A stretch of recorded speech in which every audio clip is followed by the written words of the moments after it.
Aloha champions, and welcome back. Today Mr. Chambers is going to continue reading Ungifted by Gordon Korman. Today we are in chapter 9, so we've done 8 chapters so far. We are a third of the way through our book, 27 total chapters. There's a learning activity down in the description below, so please take a look at that before continuing on with the video so you know what kind of questions you are looking for and listening for as Mr. Chambers reads. With that being said, let's begin. Chapter 9 in Ungifted by Gordon Korman.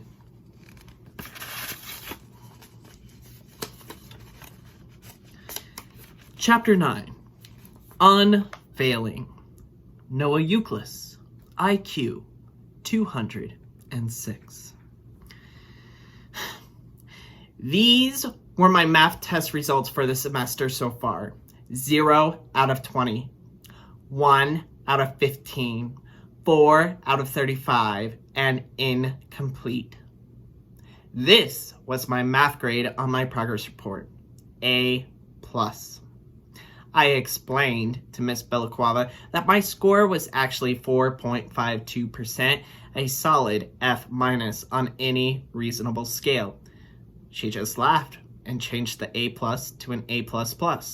Then she wrote in the comments section, computes averages without aid of calculator. How unfair was that? I found a clip on YouTube called Failing Math, but when I watched it, it was completely unhelpful. They didn't teach you how to fail math, they taught you how to pass. I expected more from YouTube, which usually had great stuff, like wrestling videos, oranges that talk, and people putting out oil well fires. There was another video called Failing Schools, but it turned out just to be this news story about how our education system isn't any good. I could have told them all that, and not for the reasons that they gave. The problem with our education system is that if you score one little 206 on one little IQ test, everybody goes nuts about it. You have to go to a special school, only they call it an academy, which really just means the same thing. And then the pressure starts. Do better. Reach for the stars. Live up to your potential. Go all out. Strive. Achieve. But why? You've been blessed with an incredible gift, and you are wasting it, Oz was constantly telling me. You should be getting 100% on everything. He wanted me to admit that I got 4 out of 35 on purpose. That I could have gotten 35 out of 35 without breaking a sweat. That was missing the point entirely. To me, this stuff was so easy that 4 out of 35 and 35 out of 35 were really the same thing. It was like kicking puffballs of dandelion seeds as you walk across an open field. You could get them all, but why would you? It just didn't matter. Abigail thought that I was crazy. I disagreed, and if I was smart as the IQ test said I was, which one of us was right? I never asked to be right about everything. It just happened that way. When you have the answers before anybody asks the questions, nothing is very surprising. Whether you're in the gifted program or not, you might as well go to regular school around the corner from your house. I wanted that so much. The students who went to that school, they laughed a lot. And even when they weren't in the act of laughing, they seemed unpressured. I could hear it, snippets of conversation as I waited for the bus to the academy. I don't care. Who cares? I couldn't care less. Ask me if I care. Like I care. Everybody said they were less intelligent than us, but I thought those kids were really onto something. At the academy, people cared too much. which was why we laughed so little. And unpressured was the last word that you would use to describe us. So why couldn't I convince my parents to let me transfer? Was that argument beyond even my intellect? Did it require an IQ of 100 or 207 or better? I was failing at failing. The teachers were onto me. They'd never let it happen. There was a conundrum here. Either A, only sheer genius could get me out of the academy, or B, anyone showing sheer genius is sent to the academy. I used to spend many hours pondering this back in the days when I had many hours to spend pondering. But that all changed when Donovan Curtis told me about YouTube. This was an important revelation for me because almost everything on YouTube is surprising. I'll never forget when Donovan showed me how to use it. He clicked on a video and for 11 magical seconds he watched a Cocker Spaniel drinking out of a toilet. In those 11 seconds, my world was transformed. What I had just seen could not have been predicted by anyone, regardless of IQ. It was astonishingly simple and utterly random. The brain hiccup of a collective mind 7 billion people strong. I'd been looking for something like this my whole life, and I was infinitely grateful to Donovan for opening that door to me. I almost forgave him for bringing in his sister and spoiling the only chance that I might ever have to flunk. A word had just come in from the State Department of Education that studying Katie Patterson's pregnancy officially counted as real-life experience in human growth and development. You should have seen the celebration when Oz made the announcement in the robotics lab. Everyone mobbed Donovan, slapping him on the back and cheering. All except Abigail. She actually wept at the news that she wouldn't have to go to summer school. It was a little confusing. She took classes all summer anyway, so wasn't that summer school too? What was the difference between the summer school she went to on purpose and the summer school she'd do anything to avoid? Speaking of confusing, there was Donovan himself. He clearly didn't belong to the academy. I knew that after his first 20 minutes in the lab. What was he doing here? I had no idea, and that alone was considerably awesome. There were very few things that I had no idea about. The fact that one of them had landed a few seats away from me in a homeroom was wonderful in it of itself. Donovan was like a human YouTube video. Unpredictable. He could have worked on Tin Man for years, incorporating every refinement allowed by technology. But none of us could have envisioned that the greatest improvement of all would be simply in the way that you drove it.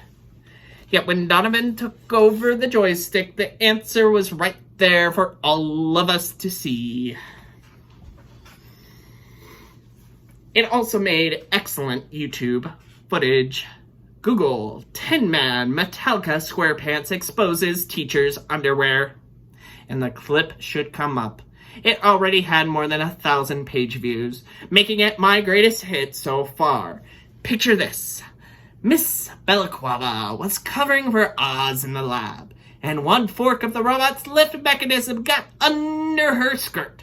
By the time she noticed it, her hem was up around her ears and everyone was staring at her underpants, which were bright yellow with a pattern of Cartesian geometry.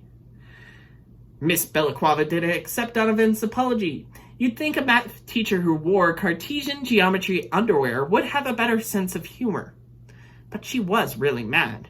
Her face looked like she was being tasered, or at least how those people look in YouTube videos.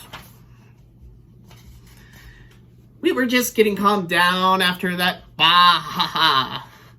But when Chloe pounded into the lab, gasping from an all-out sprint, "You won't believe it," she panted.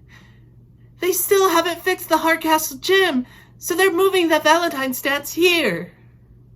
Donovan looked uncomfortable. What do we care about another school's party? Don't you get it? Chloe crowed. It's on our turf, so we're all invited. I've been in the gifted program since I was 8, and you know how many dances we've had? Try 0. Except for the dance of the electrons, I reminded her. My 6th grade science project. Abigail did not share Chloe's enthusiasm. I can't think of a single thing that interests me less than a school dance. Chloe stared at her. But you're going, right? Not even at gunpoint. Chloe was devastated. But you have to. We will never get the chance to go to another one. Abigail was adamant. That suits me just fine. You're a scientist, Miss Belacqua challenged her. How can you arrive at a conclusion without any data to back it up? Chloe jumped on the bandwagon. Look at this! It's an experiment! A social experiment! Right, Donovan? Donovan shrugged. Don't ask me. I never go to dances. Well, you're going to this one, announced Oz, striding into the room. I'm making it a class assignment. Abigail was horrified. Oz, you can't make us go to an after-school event. No, the teacher agreed. But I can assign everybody to write an essay about it. And if you haven't been there, you'll have to take a 0. I'll take a 0, I volunteered readily. You couldn't get a 0 if you handed in a blank page, Abigail said in a resentful tone. She was tight-lipped, but I had a feeling she'd be there. I'd kill for a bad grade. She'd kill to avoid one. Oz panned the room, making eye contact with each student. This is a good idea, people. We're all so focused on our specialties that we tend to miss out on ordinary experiences. Having fun is part of education too, you know. I don't have time to go to a dance, I complained. In the 3 hours that it would take me to get there, be there, and get home, I could watch between 70 and 100 YouTube videos, depending on the duration of each, of course. There's more to life than YouTube, Noah, cried Chloe. That is where you are wrong, I retorted. YouTube is life, only better. The entirety of human experience is on that little screen. Last night, I watched a modern-day clash of gladiators in bathing suits battling in and out of a roped square, jumping off tables and hitting each other with chairs. It's called professional wrestling, Noah, Donovan announced, and it's all fake. I saw blood. I respected Donovan, but he didn't know everything. If my mother hadn't pulled the plug on my computer, I could have watched a steel cage match. Oz put an end to our discussion. It's settled. We will all be there, and there's extra credit in it for anybody who can relax enough to have a good time. Will you be going? I asked Donovan as we headed back to our seats. Man, I never went to Hardcastle dances when I was a Hardcastle student, he told me. Why should I start now? Oz overheard us. Extra credit, Donovan, he said, enticingly dangling the prospect like a fisherman dangles bait. So you'll be there? I persisted. What do you care? Donovan snapped, suddenly angry. You shouldn't even be going. You don't need extra credit. You've got more points than you know what to do with. I wish I could give you some of mine, I told him, honestly. But I don't think that's how it works. He stared at me for a moment and then sighed. See you at the dance. That concludes chapter 9 of Ungifted by Gordon Korman. Your learning activity, as always, is posted down in the description below.